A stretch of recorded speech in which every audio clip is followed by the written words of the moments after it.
Certainly we must take this to the international community.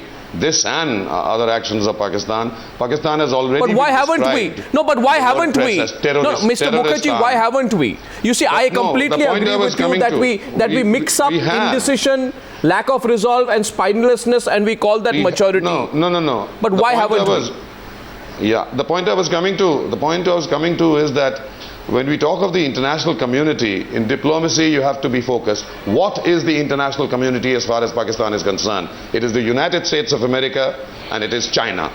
China that supports Pakistan, arms it, provides it with nuclear weapons. As everybody knows, absent China, there is no nuclear weapons program in Pakistan. US as the sole superpower in the world today, for its own reasons, its pursuit of its national interest, which nobody can argue with, will maintain its relationship with Pakistan. These are the two countries which we must address. And when we talk of the international community, these are the two countries that we have to take our message to. I take your point. Now, I saw two hands go up there. One point which has got missed out, gentlemen, is about the peace industry. Now, there are people who do track 2, track 3, track 4, track 5, track 6, track 11, God knows how many tracks of dialogue have been going on. We missed that out completely.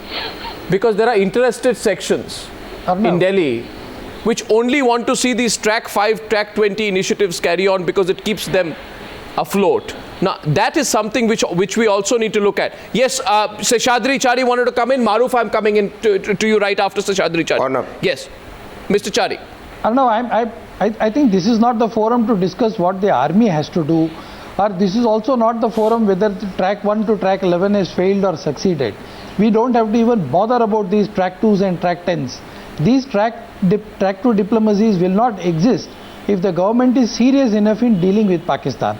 So, to take up the issue from where Mr. Shiv Shankar Mukherjee left, if we have to address the international community, we have to do it in two manners. The first thing would be, we should inflict a cost on Pakistan and escalate it in such a manner that it is Pakistan which goes to the international community and tells them that, look, this is what India has done, and the international community respond like the Israelis would Pakistan, this is what you expected, this is what you asked for, and you have got it from India. Yeah, Maruf. To this, the political establishment in India will have to react not tomorrow, but today. The political establishment. That is why I said it is either the Prime Minister or the President of India should address the nation and also address the international community. But you know, Mr.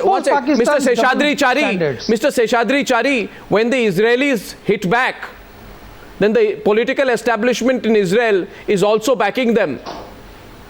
They are not weak-kneed, they are not indecisive, and they do not call being weak-kneed and indecisive maturity. Maruf wants to come in. Maruf, is it time to give Pakistan a bit of a bloody nose? Political establishment Maruf, please.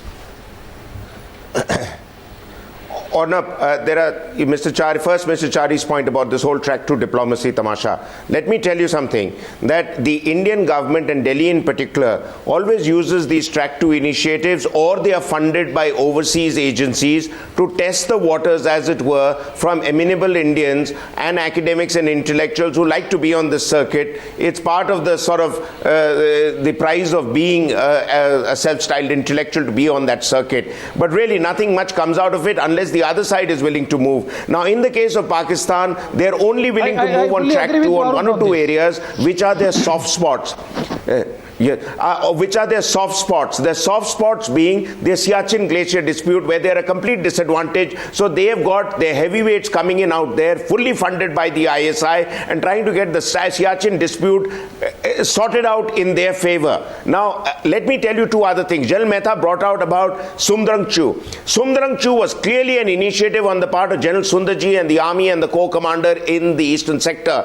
Now, the Prime Minister at that time, Rajiv Gandhi, actually was advised by his advisors to pull out of Sumdrang Chu, but Sundarji dug his heels in, and eventually we may able to convey a message to China that we mean business. Rajiv Gandhi's government got credit for it, but really it was Sundarji and his army and corps commander who had the guts to stick it out. No, I have 1 minute thirdly, left. And most importantly, let me tell you, the Pakistan army will only toe the line if there is something at stake. And in Musharraf's peace initiative, which was the ceasefire initiative, Musharraf and the then government here were dangled a larger prize by the international community that you sorted out between yourselves. I'm putting it out simply as a start of a larger package. Yes. Now Musharraf lost clout, disappeared, so the ceasefire has lost relevance with Rawalpindi. Why are we living in the past? Let's get real. Maruf, the discussion is very simple. I want Ashok Mehta and General Ashok Malik. I have one question to both of you. Just one question, sir.